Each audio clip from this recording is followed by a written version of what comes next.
Hi, good evening, everybody. Welcome to this really special session that has been put together to discuss the support for or interference in the arbitral process. We are extremely lucky to have two speakers who are domain experts and are coming straight to the point on how it transpires in UK as well as in India.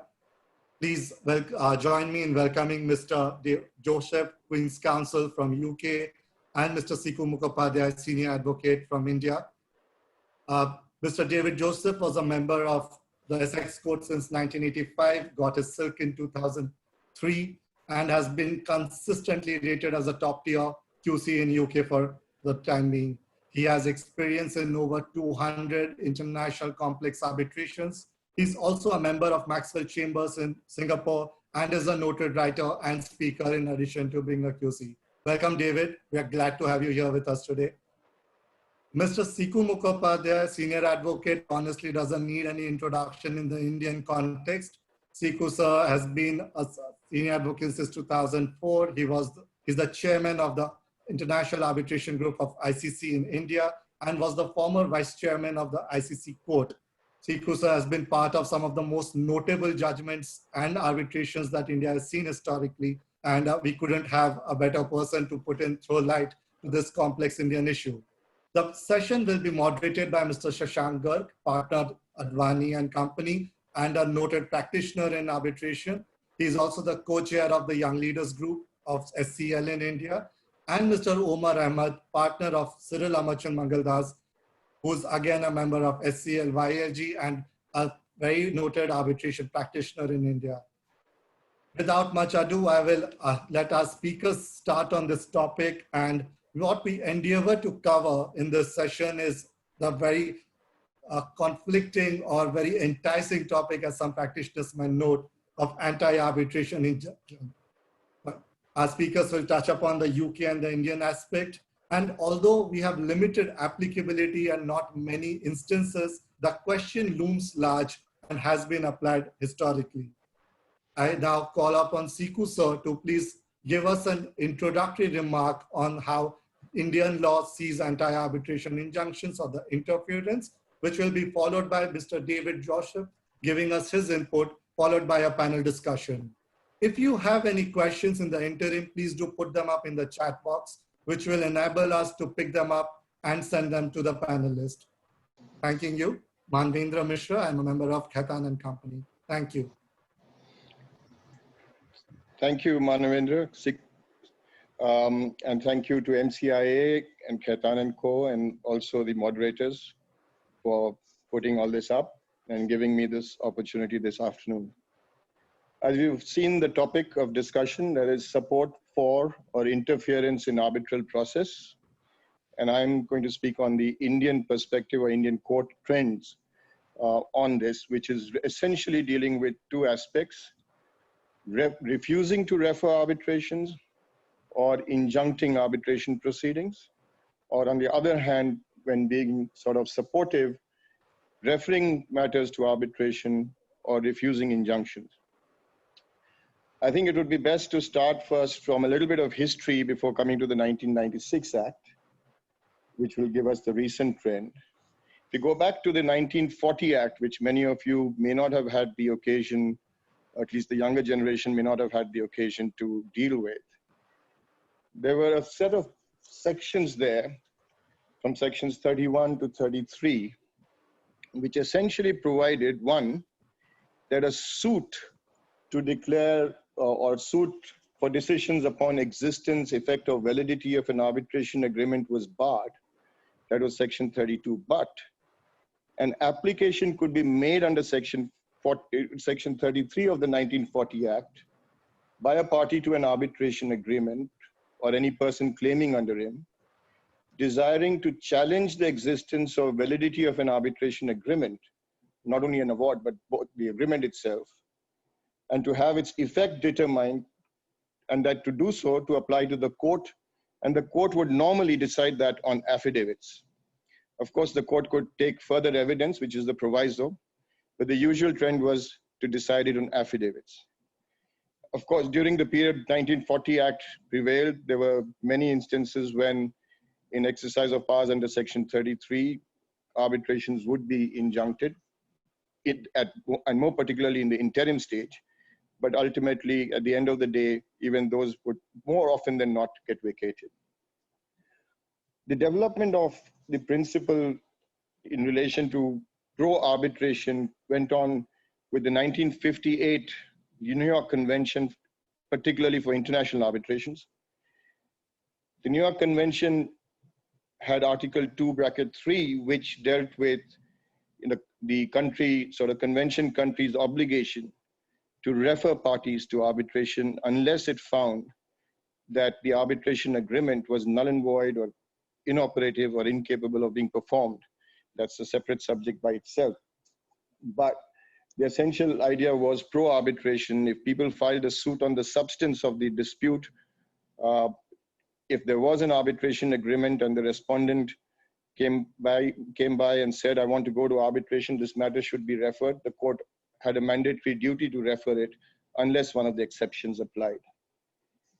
Then came, of course, during this period itself, what I think is one of the seminal judgments from our courts, the Renu Sagar 1 judgment, that is the 1984 judgment of the Renu Sagar versus General Electric, where the Supreme Court said, I think authoritatively first time, that insofar as the existence and validity of an arbitration agreement was concerned, an arbitral tribunal could determine that if the arbitration agreement was separate from the main contract, but the scope could anyway be determined by the arbitral tribunal, subject to the language being wide enough.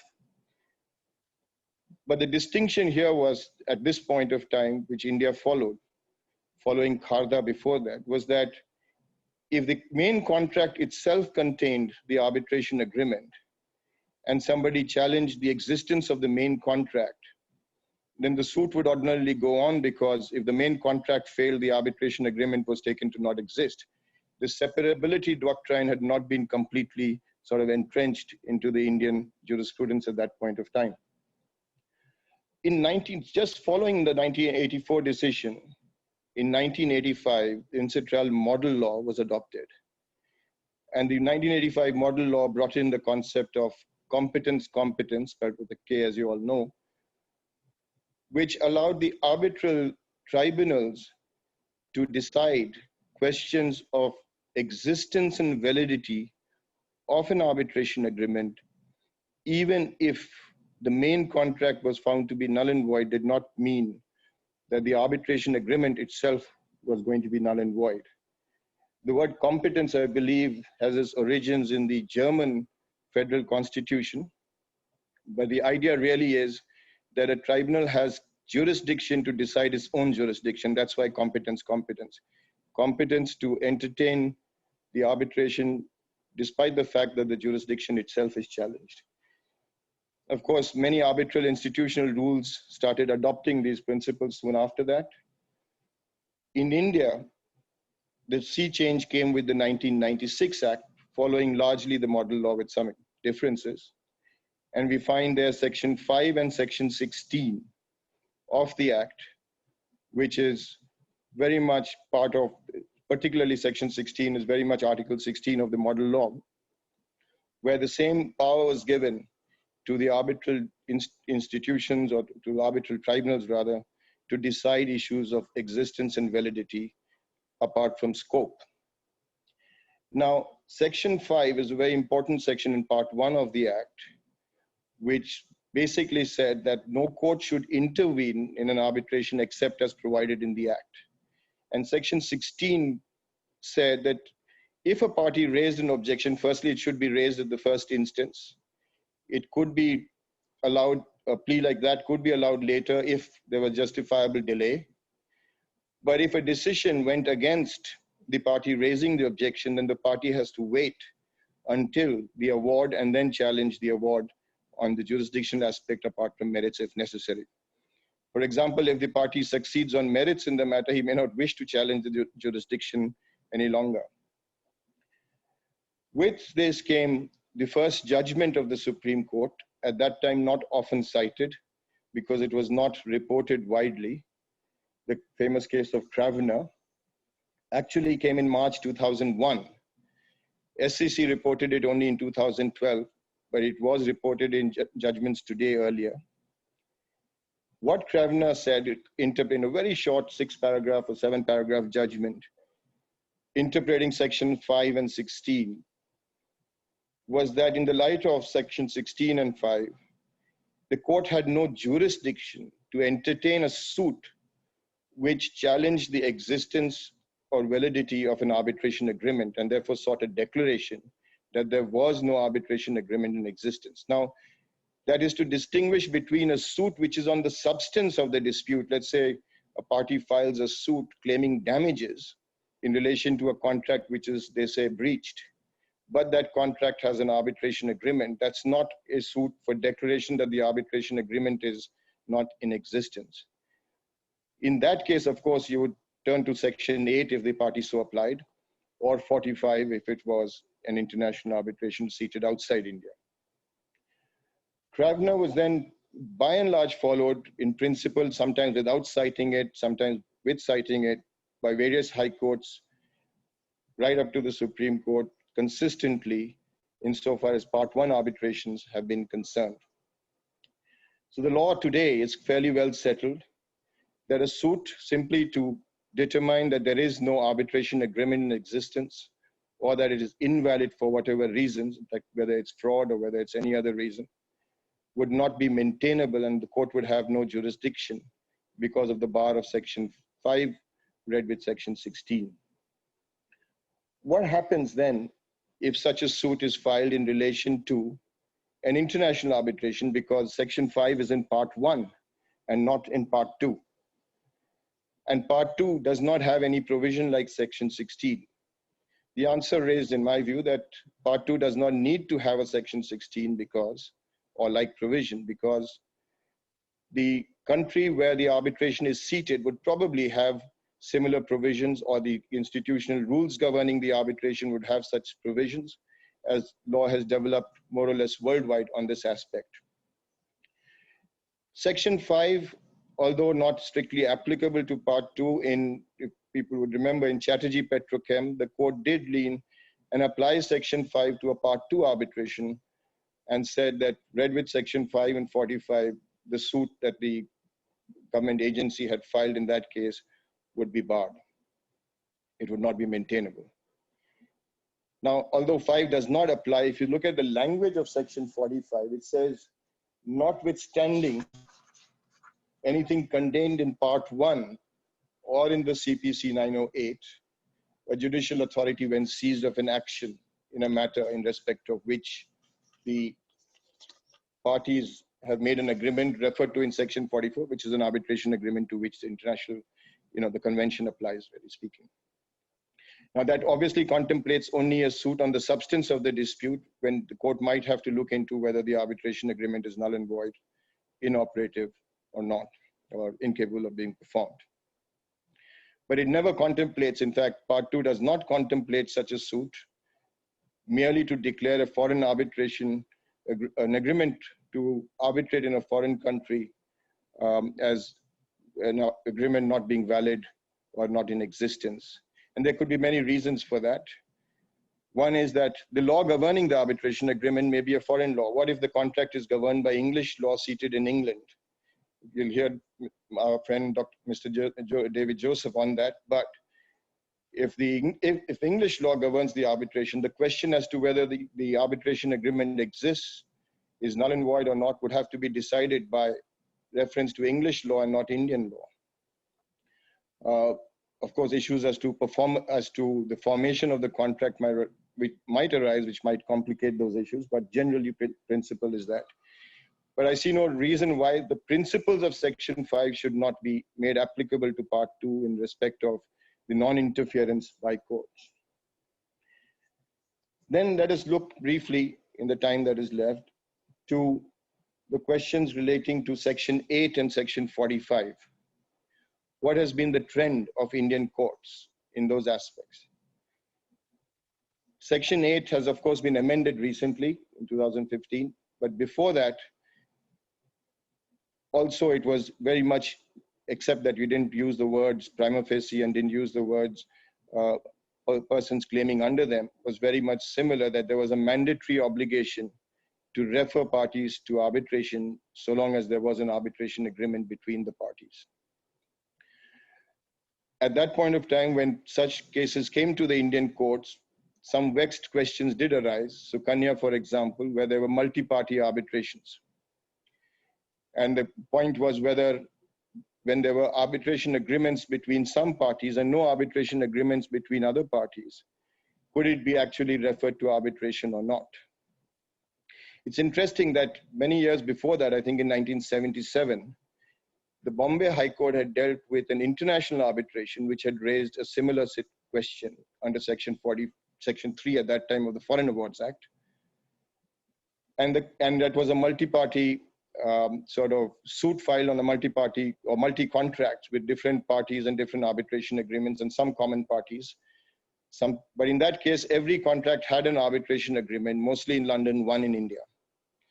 And since a composite suit was filed by the Indian party in Bombay High Court, the High Court came to the conclusion that the arbitration agreements were incapable of being performed because of a particular language in the section which said the arbitration agreement, and didn't contemplate more than one arbitration agreement.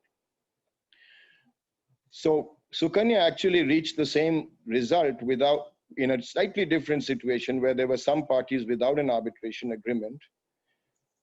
Now the view on Sukanya also is quite different. I think the view now is that why is it not possible, and that should have been the original view, for the parties who have an arbitration agreement to be referred to arbitration, and the court could deal with the rest if it needed to, or wait for the arbitration to be decided depending on the circumstances.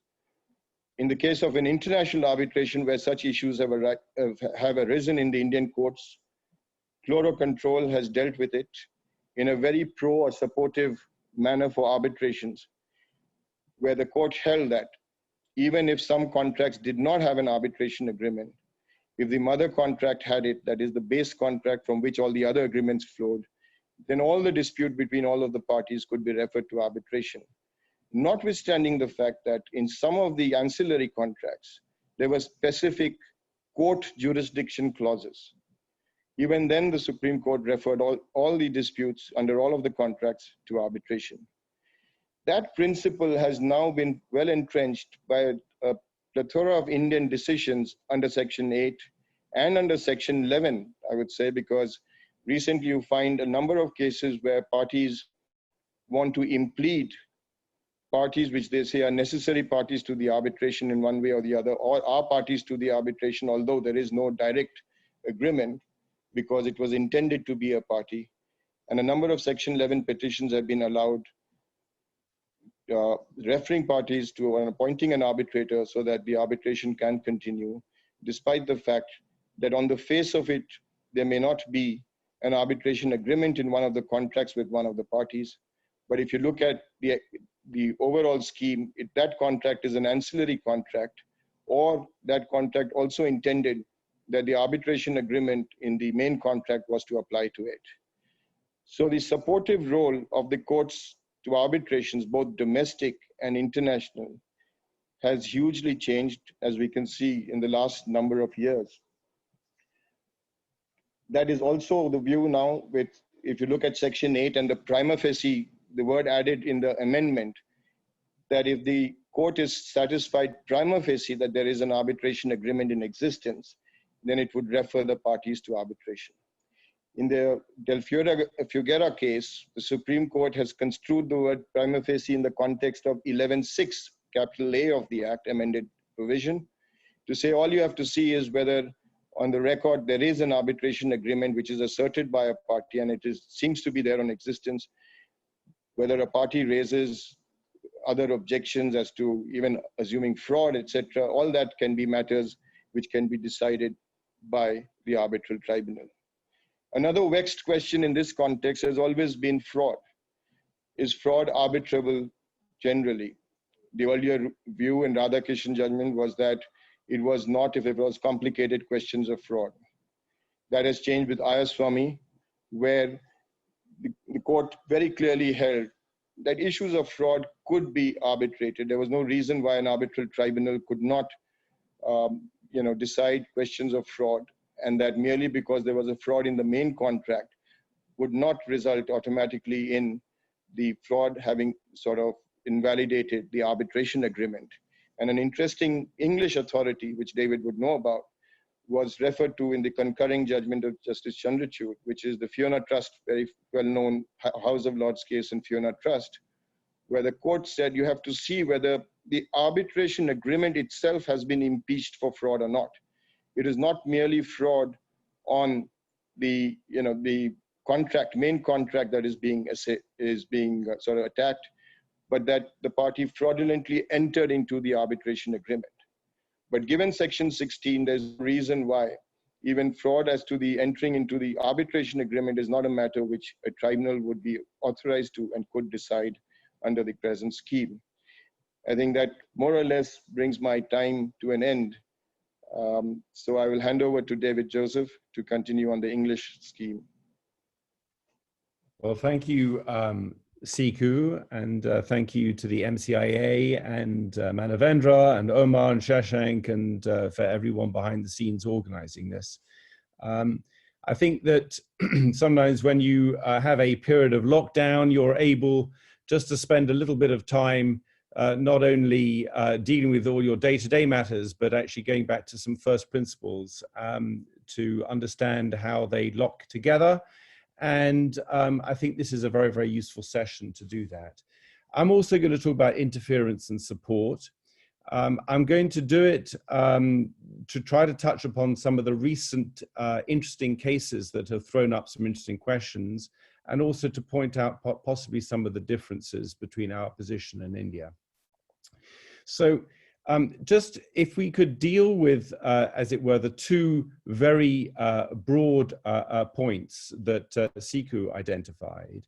If you're looking at, let's say, court support of a party's agreement to arbitrate, the principal techniques that engages are, number one, a stay application. If someone brings a court suit in the English courts when the parties have agreed to refer matters to arbitration, you get a stay application, which is similar to what Siku has referred to, but not identical.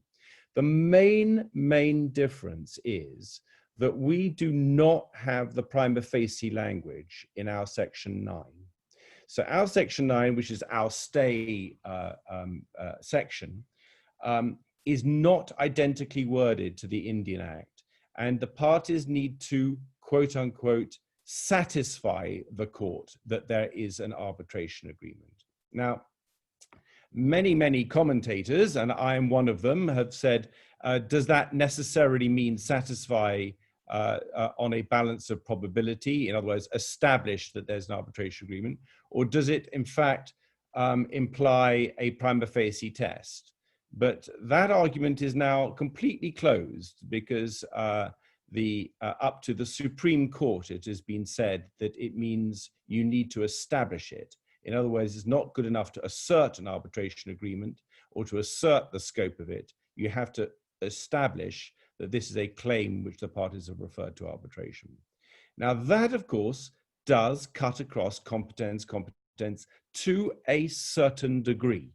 But don't forget, you can't misunderstand competence. Competence says that the tribunal have the power to rule on their jurisdiction, but it doesn't mean they have the final word. And the final word is always with the courts.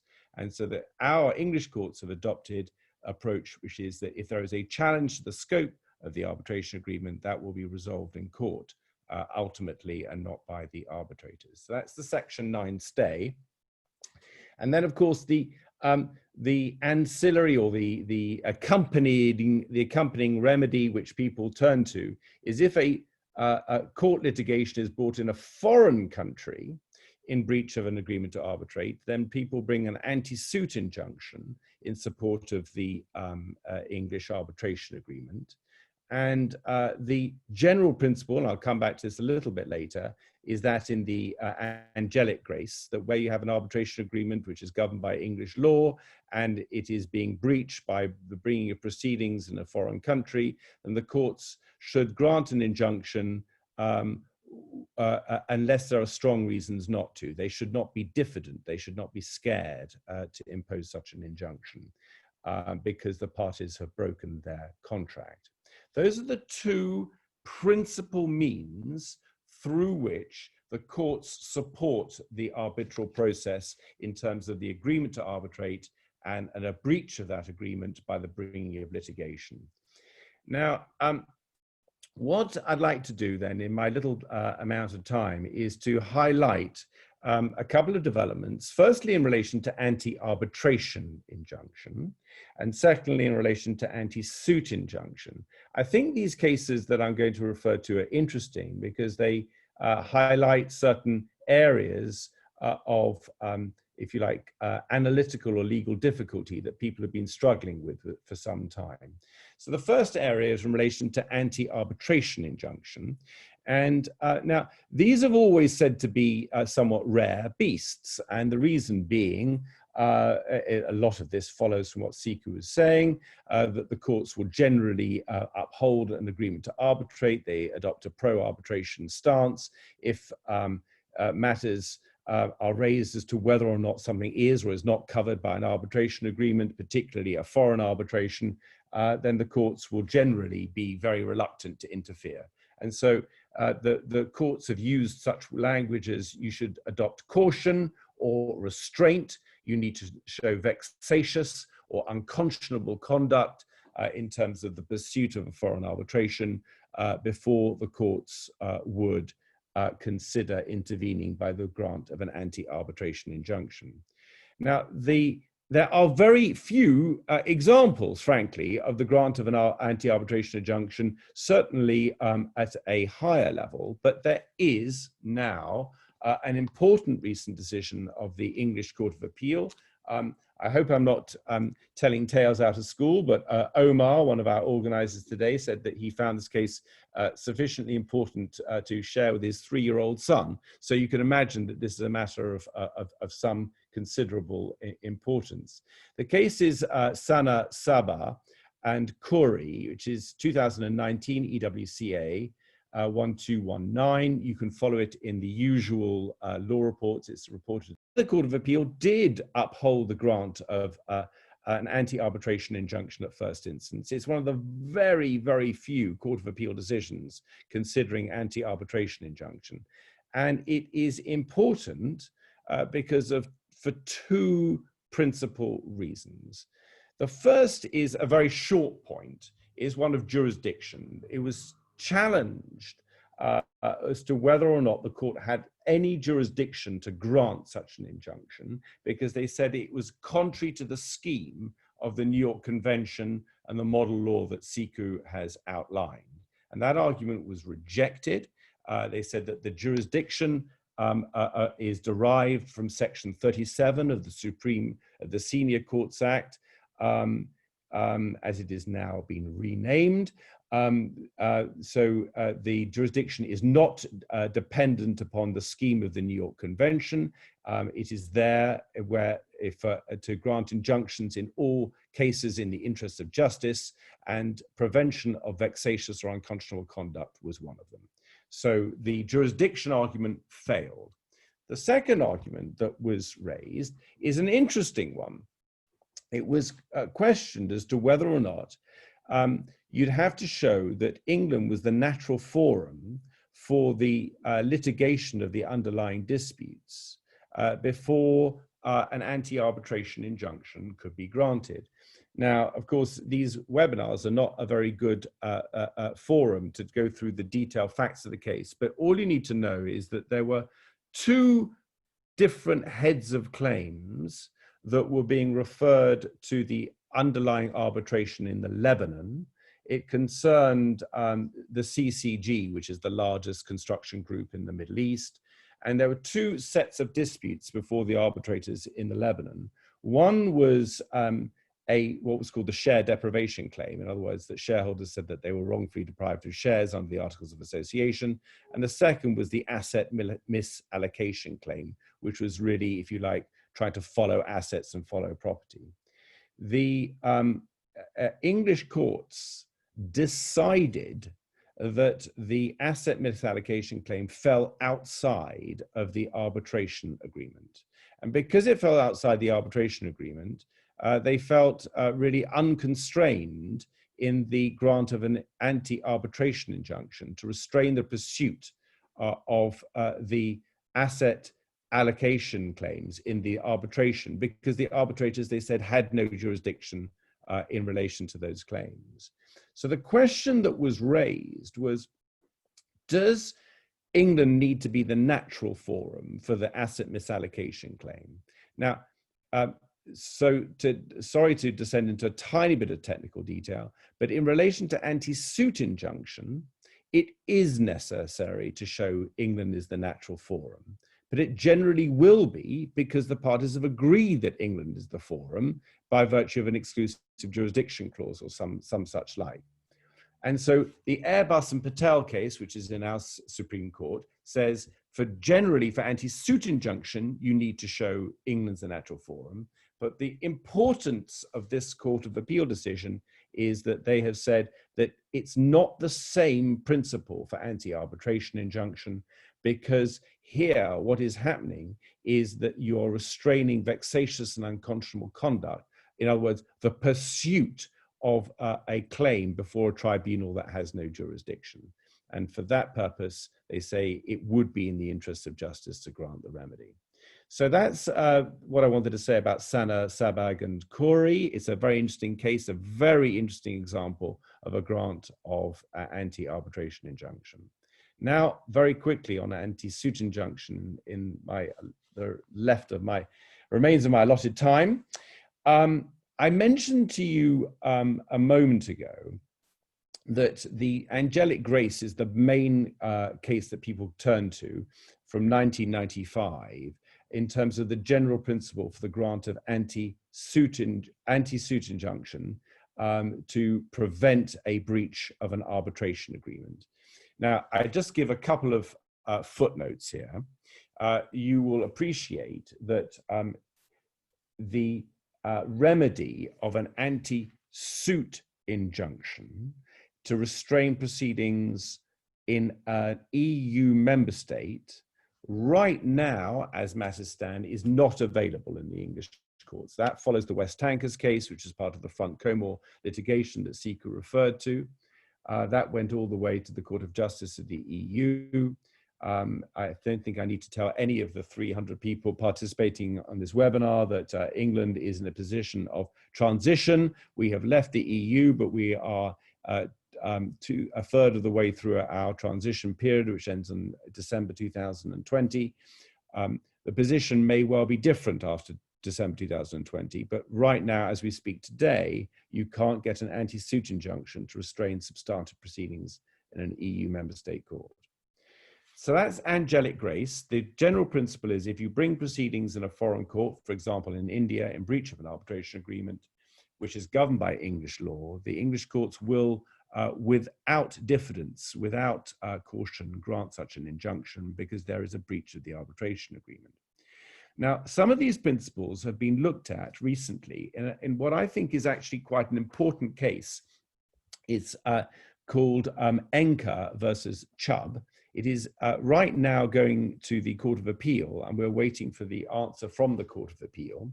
But I think it's going to be yet another important decision, another sort of landmark, as it were, in terms of a review of the extreme ends of the angelic grace type approach of the grant of relief without caution.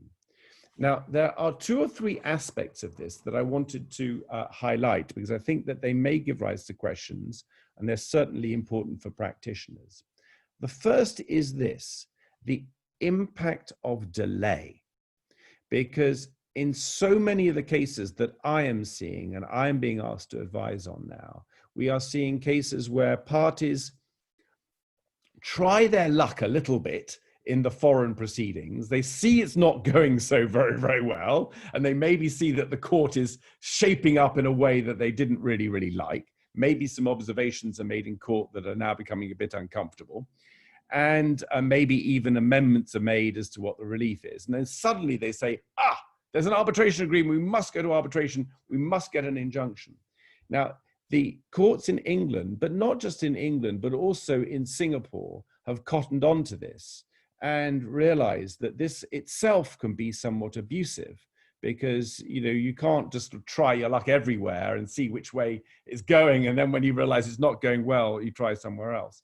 Now, you probably, most people in this call probably know a bit of the important Court of Appeal decision in Singapore in Sun Travels and in the Hilton International Group, which is all about delay in terms of the approach to the courts for an anti-suit injunction. And the same points were picked up again by the decision in Enker and Chubb. And so it'd be very interesting to see what our Court of Appeal says in relation to this point about delay. There was a delay, I think, of about 6 months in Enker and Chubb, where they participated in the Russian proceedings until they felt that they didn't want to do so anymore. And then they turned to the English courts for an injunction. The second aspect of Enker and Chubb, which is, I think, probably legally the most interesting, if I'm being honest, is what is the governing law of the arbitration agreement? Now, the judge at first instance somewhat came to the view that he thought that this was unclear as to what the governing law of the arbitration agreement was, notwithstanding that the seat of the arbitration was London. And so he said it was appropriate for the Russian courts to decide what the governing law of the agreement and the arbitration agreement was, to see if there had been any breach of the arbitration agreement. Now, I think it's probably right on this call just to say what I think the law is.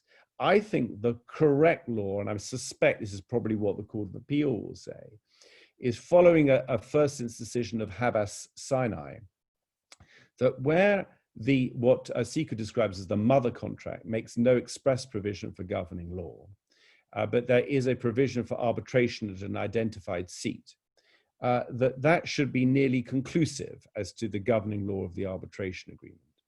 But I make one further plea and appeal to everybody on this call. I think the time has now come for practitioners really to review their contracts with care. An arbitration clause should have a governing law. I think not putting one in it takes about 30 seconds of time to do, but can give rise to years and years of litigation. So that was a delay, and that was the governing law. And there's a third point which I mentioned, which I think is probably instructive as well.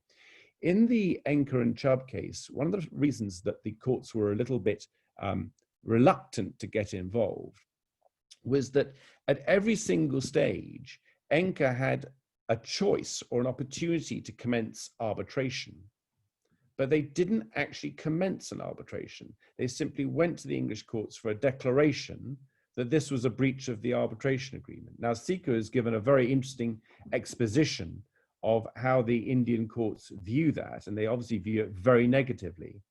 And I think that we are now increasingly coming to the view in England that that is a negative. Now, you'll know from the English Supreme Court in the UST Camilla Ghost case, it's not necessary to start an arbitration yourself. But of course, this ultimately is discretionary relief. And if it doesn't look as though you actually want to start an arbitration yourself, it may well be said that really the relief that you're seeking is not in fact in support of or in protection of your right to arbitrate, but you're just simply trying to interfere with the litigation which is going on overseas. Now, I appreciate that I've covered quite a lot of ground in 20 minutes, but I think it's important to see some of the broader themes here. I think what's happening is that as we go along in this very interesting area of law, we are filling in the gaps.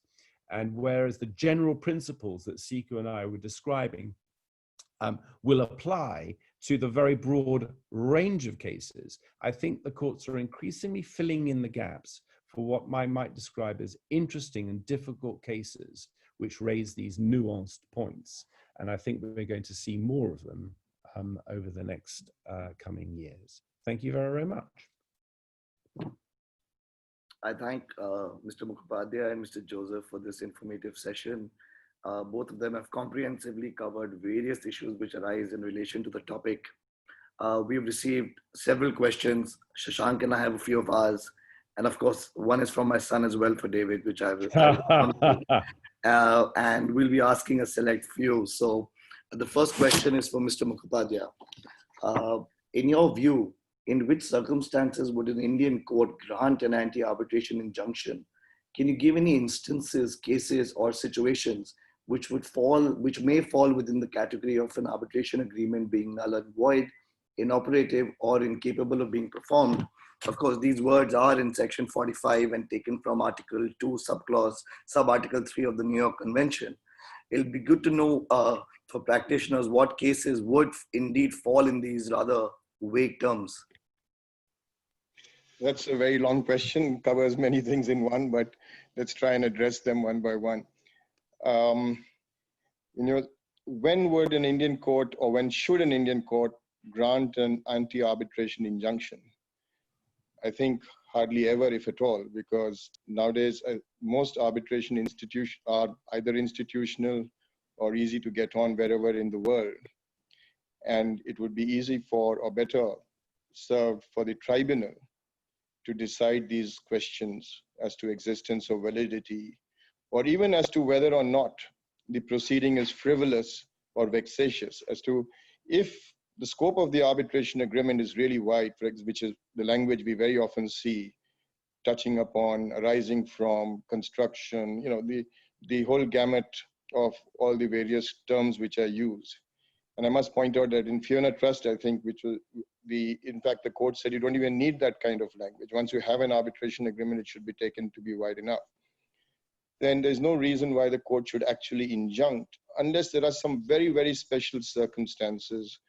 For example, maybe a local legislature declares a sort of a arbitration or kind of arbitration as void or something like that. I can't think of it. But something short of that, I don't think that court should interfere in the arbitral process. The second part of your question is a little more troublesome, which is when can one say that an arbitration agreement is null and void or incapable of being performed or inoperative? As I pointed earlier, the Chemtex case, the Bombay High Court had used the multi-party suit as a ground for saying the arbitration agreements in each of the 4 contracts which were in question were incapable of being performed because the suit scope was sort of covering all the different contracts. But I think Vandenberg has commented on that and said that that's not the right principle. It is not incapable of being performed. Each arbitration agreement can be performed. And nowadays, we have all seen every institutional rule has gone towards consolidation of arbitrations, etc. So there's no reason why all these disputes could not be arbitrated in one forum. So when would an arbitration agreement be null and void? The examples given in Vandenberg's book, which is, I think, one of the authoritative texts on the New York Convention, which has used these words. And it is said that null and void is actually one term. For example, in the French text, it is just nulla, which is null, and not, it means the same thing, null and void. If it's null, it's also void. So when would it be null and void? One of the examples given by Vandenberg is when a party says that the arbitration agreement itself has been entered into by fraud. But again, we have seen the trend now. This is 1958 New York Convention. But the trend now is quite different because even issues of fraud can be decided by the tribunal. So does just merely an allegation of fraud or fraud in the entering into an arbitration agreement render it null and void? Probably no. So there would be examples where it could be null and void or inoperative. For example, let's say there has been a full and final settlement and both parties have accepted that there's a full and final settlement, because we know from the law, even in domestic arbitrations, that if there is a dispute as to whether there is a full and final settlement, then the courts have still referred parties to arbitration. So if both parties have accepted that there has been a full and final arbitration which has discharged the arbitration agreement in a sense, then you could say it's null and void. The arbitration agreement in that contract, which has now been replaced and superseded by a settlement agreement without, let's say, a fresh arbitration agreement, then the intention of the parties was to render that null and void and not to go to arbitration any further on the settlement agreement. These are the kind of examples I would say. Inoperative is interesting because when could you say that an arbitration agreement is inoperative? It will be only when, you know, does res judicata make it inoperative? No, again, the courts have held, contrary to the older view, that matters of res judicata also can be decided by an arbitral tribunal while deciding under section 16 or otherwise.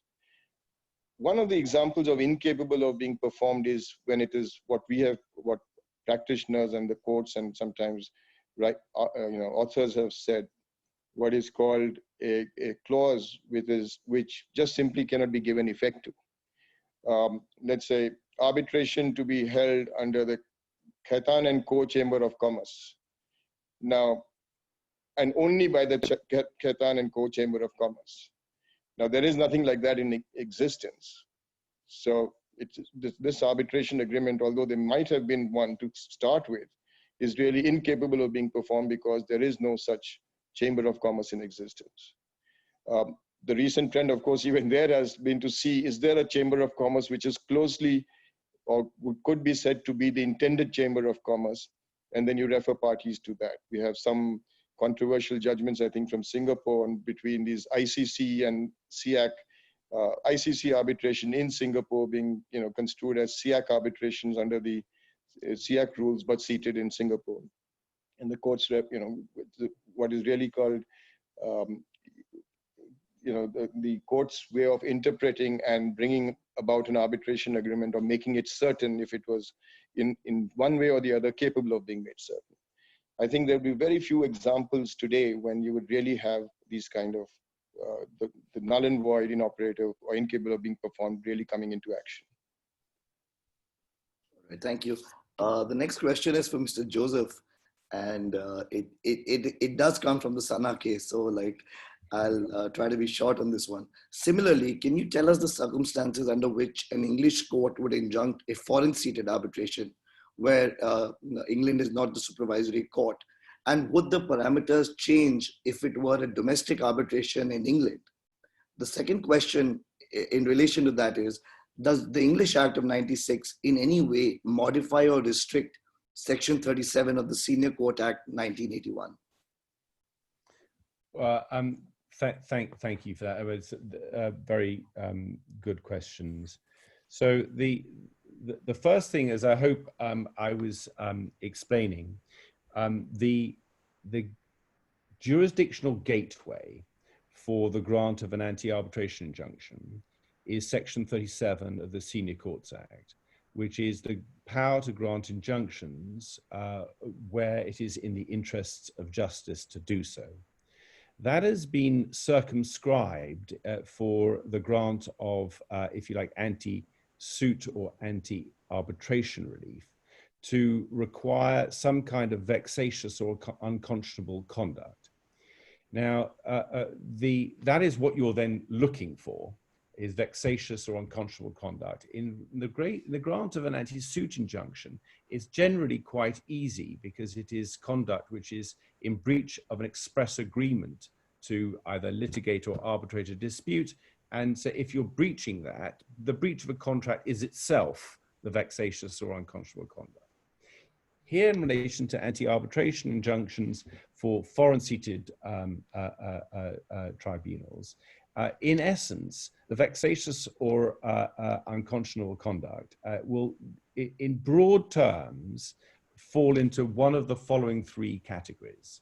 But because this is discretionary relief, these are examples of vexatious or unconscionable conduct, but they are probably the three best examples. The first is that where it has been established that the arbitrators do not have jurisdiction to continue. So, for example, in the Sana Sabah case, it was established by the judgment of Mr. Justice Knowles that the arbitrators would not have jurisdiction for the asset misallocation claim. Now, that's not such an outrageous thing, frankly, because the asset misallocation claim had nothing whatever to do with the Articles of Association.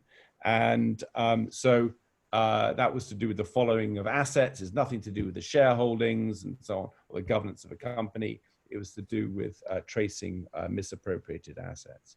The second example would be, and I think this is contrary to the position in India, is breach of an exclusive jurisdiction agreement. So in England, we have many, many cases, I mean, really dozens of them, frankly, where you have a package of agreements. Some provide for arbitration, some provide for court. There may even be what you might call a master agreement, which sits on top.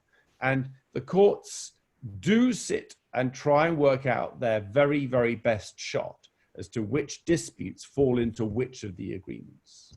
And so if you bring proceedings, let's say in an arbitration, which should really be part of the exclusive jurisdiction agreement, then the courts will grant an injunction to restrain that. And the third example is one which is perhaps the most exotic, is where there has already been a trial and an establishment, a conclusive establishment of the parties' rights, and the continuance of the arbitration will be a breach of the judgment which has already been given. If that's, I think, falls into what might be described as the res judicata type area. So there are some dissimilarities then between England and India by explaining that. The second part of your question relates to, well, why would it be different if it's an English arbitration? The answer in principle is no, it's the same test. Your third part of your question is, what is the interplay between the Arbitration Act and Section 37? Well, that's a very, very interesting question. The short answer is, read UST Kamanagusk. The grant of an anti-suit or anti-arbitration injunction is under Section 37. It's not under Section 44 of the Act. That's the short answer. Thanks, David. Okay, so there is an overlap of the question that Omar has just asked David, but we would like to know from Mr. Mukhopadhyay from a more Indian perspective. In your view, sir, when can continuation of arbitral proceedings be considered as being oppressive or unconscionable? And do you think these questions can be decided by the arbitral tribunal? And if yes, what sort of application is maintainable? Would it be in Section 16 or should it be made a preliminary issue? How at all an arbitral tribunal will be able to decide on these questions? So I think I would agree with David on one aspect, which is if there is an exclusive jurisdiction clause in an agreement as to a court jurisdiction, and there is no arbitration agreement in relation to that particular contract, but yet there is some other contract which has an arbitration agreement which a party wants to link to it and say that we should still be referred to arbitration. Somebody goes to court and says you can't do that because in this case there is no arbitration agreement. Maybe an Indian court can interfere, but I think the difficulty would come under Section 5 and Section 16 read together in an Indian court proceeding. If that is an international arbitration, then it's a slightly different situation because a court may take a view that's pursuant to Balco, that Part 1 and Part 2 are distinct, and Section 5 falls only in Part 1 and should not be read into Part 2. And therefore, a court can intervene in an appropriate case if it is completely vexatious or frivolous. But in my view, if there is actually an arbitration agreement in existence between the parties which covers the dispute at least, and somebody has to make that determination if a suit is filed on substance at least, then even if a party says it is vexatious, I think party autonomy should govern, because if your arbitration agreement is wide enough and it covers all kinds of disputes, then a plea of a respondent or a defendant that this dispute or this claim which has been raised by the plaintiff or the petitioner is really frivolous and vexatious is also really for the tribunal to decide, because that's party autonomy. Why should the court get into the question to decide whether it's frivolous or not? David gave another example which might apply. That is, there has been a prior court proceeding, not an arbitration proceeding, a court proceeding, which has finally decided all matters that could arise under a contract. after the expiry of the contract, let's say. It's not an ongoing contract where new issues might arise later. And that issue has now become final res judicata all the way for whatever reason. But yet a party wants to institute arbitration now. The court could say that that's vexatious because if you had to go, and assuming there was an arbitration agreement in that, if you had to go to arbitration, then you should have gone in the first instance, filing a petition like under 45 here or 8 in India to refer the initial dispute to arbitration rather than leaving it to the court to decide and having a final judgment of the court. These are circumstances under which I think the Indian court might, say in very rare circumstances which might arise where the Indian court might say that the arbitration should be stopped or injuncted. But I think the general trend should be to let the tribunals decide it. One in practice, one thing that I have seen very frequently is that there is a tendency for tribunals to decide even jurisdictional issues with the merits by saying, well, it requires evidence. But sometimes there might be a limited evidence which may be required, which could resolve the jurisdiction issue, and that might actually save a lot of time.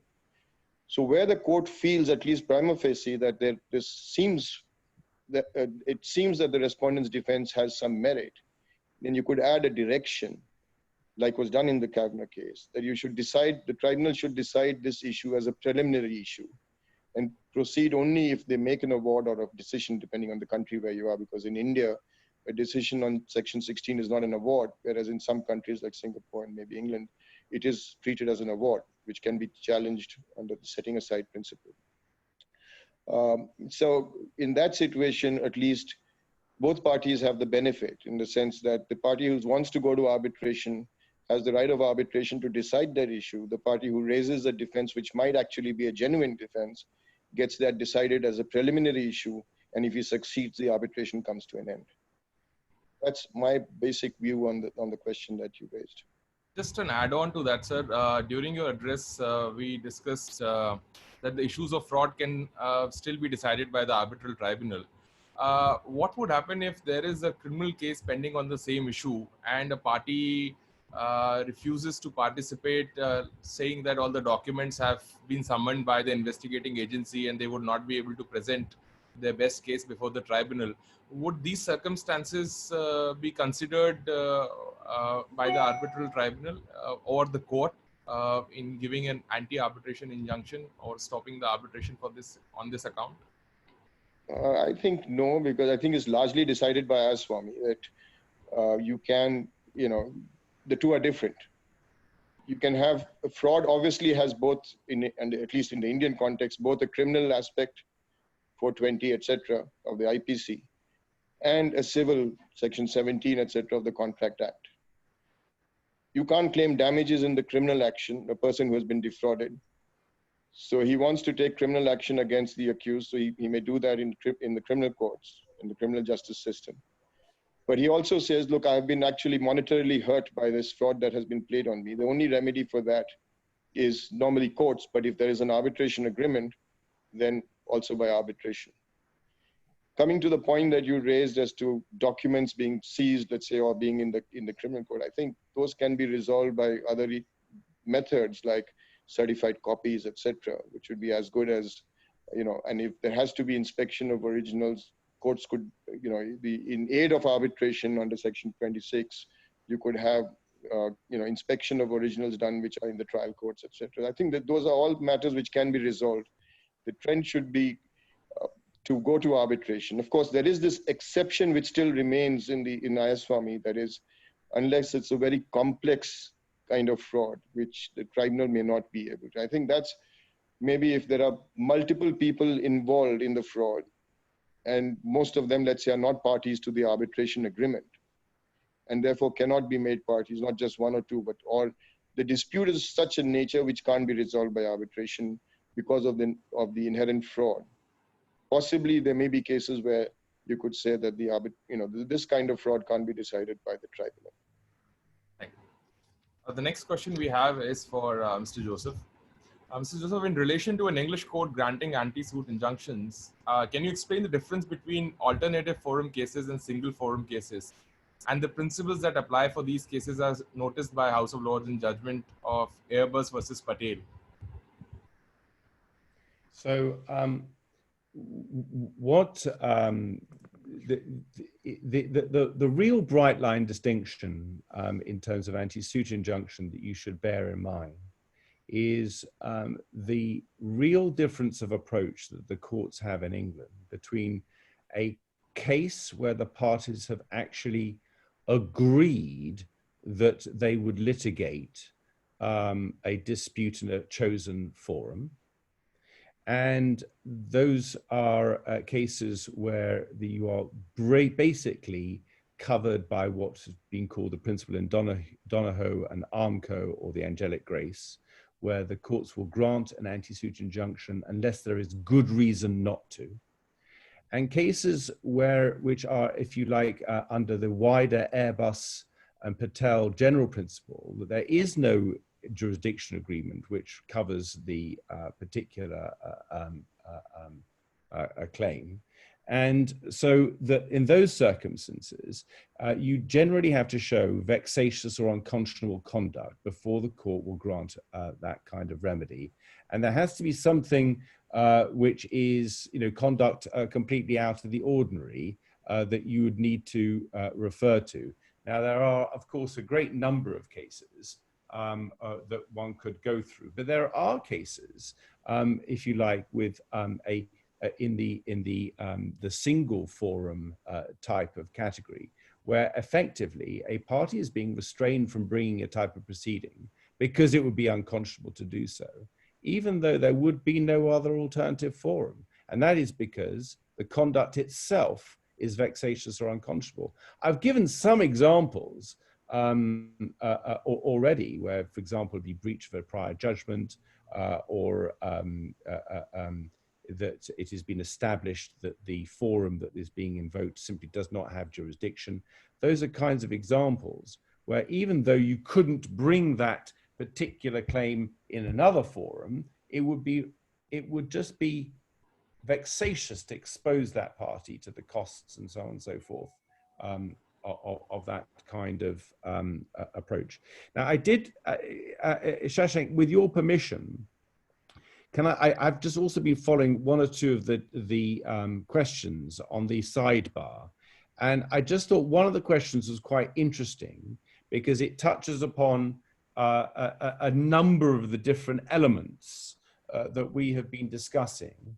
And I think I'm very, very grateful to whoever it was who raised this, that it is a question which relates to investment treaty arbitration. And so I did want to actually highlight this because I think there'll be a number of practitioners on this call who would be interested in this, of a very, very different approach that is generally entertained in relation to multiple proceedings, all at the same time, both before investment treaty panels, international arbitration, and maybe even a court, all at the same time. Now, of course, we know that in an investment treaty panel, an agreement, let's say, which is governed by the ICSID rules and the Washington Convention, there wouldn't be power to grant an injunction against the state, but they could be recommended to desist certain activity. They could be, a criminal proceeding, a fine process, an expropriation process, and so on. And there, the principle which is invoked is very, very much to do with the protection of the integrity of the arbitration process. So when the investment treaty proceedings interfere, it is not so much to do with a breach of contract, but it's to do with something which is actually undermining what they are doing, what they've got on their table. So they look at what they've got on their table and they say, well, this is going to cut right across everything we're doing. And in order to protect the integrity of this process, we're going to make an order. But what is notable in investment treaty practice is how common it is for there to be an underlying arbitration. For example, maybe there's an investment agreement, maybe it's a shareholders agreement, maybe it's a joint venture agreement, whatever it could be, an underlying arbitration which considers some of the issues falling between the parties, which could easily be a state entity. And then also an investment treaty arbitration, which examines the position under public international law.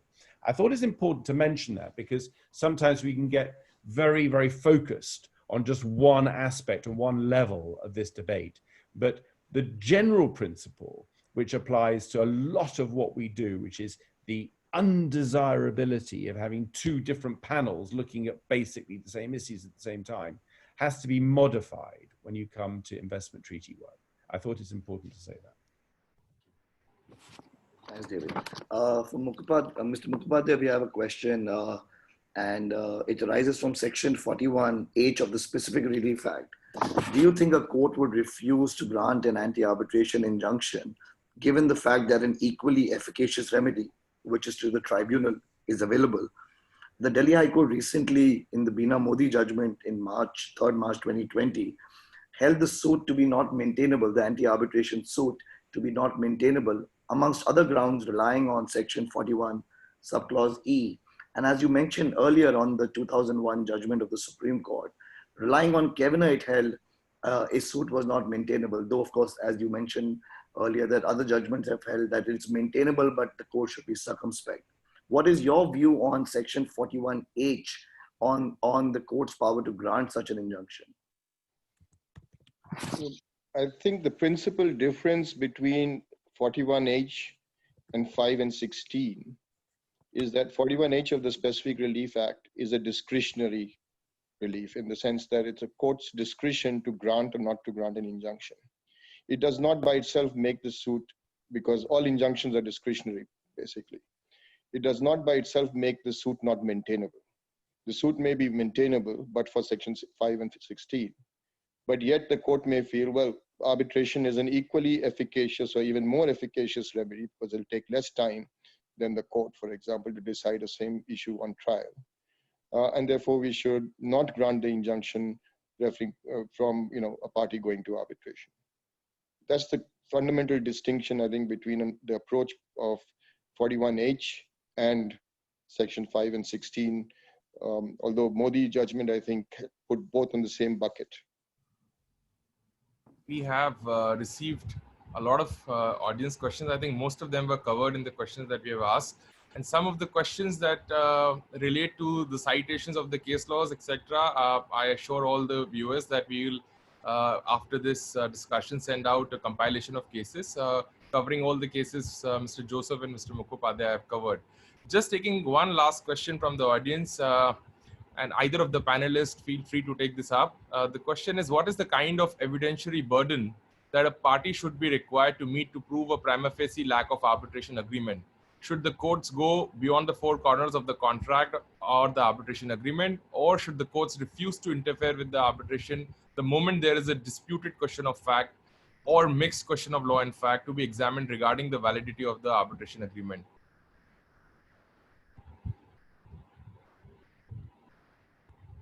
David, do you want to take that first? Well, if you want, I'll go first because the position in England is really very different to that of India. It's not necessarily the position that I would have liked the English courts to adopt, but that's irrelevant. That's the position they have adopted.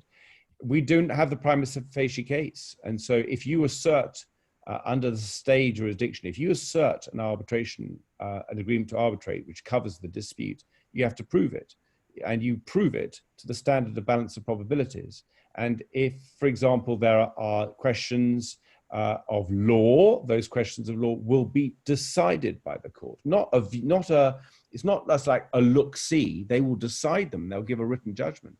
If there are questions about whether the arbitration agreement has been abandoned, let's say, which is not an uncommon plea, then that will be decided by evidence. Witnesses will be called. There'll be a 1 or 2 day hearing. Now, you may say that this is horrific, but Mr. Justice Ricks, in a well-known first instance decision, said, it may sound horrific, but you're saving the parties so much time in later enforcement proceedings if it turns out there is no arbitration agreement. the time and effort of going to arbitration when there's no arbitration agreement is wasted. And if you ever want to ask any practitioner about that, ask Mr. David Joseph QC, because of course I faced that in the well-known Astro case in Singapore. We went to arbitration for 3 years, and the venerable Chief Justice Menon decided 5 or 6 years later that there was no arbitration agreement between us and 1 or 2 of the parties. Well, I think we have already overshot the time. Thank you, everyone, for joining us this afternoon. Thank you so much, David. Although it's not afternoon there yet, maybe it is just afternoon. Mr. Mukhopadhyay for sparing time. Omar for moderating alongside. Manvendra for taking all the efforts of organizing this. Young MCIA, SCL Young Leaders Group, Manav Rachna University, all of you, thank you for your support. I'm grateful to all of you for joining us today. Thank you. Thank you all. Thank you, everybody. Take care. Bye. Bye, David. Bye, Seeker.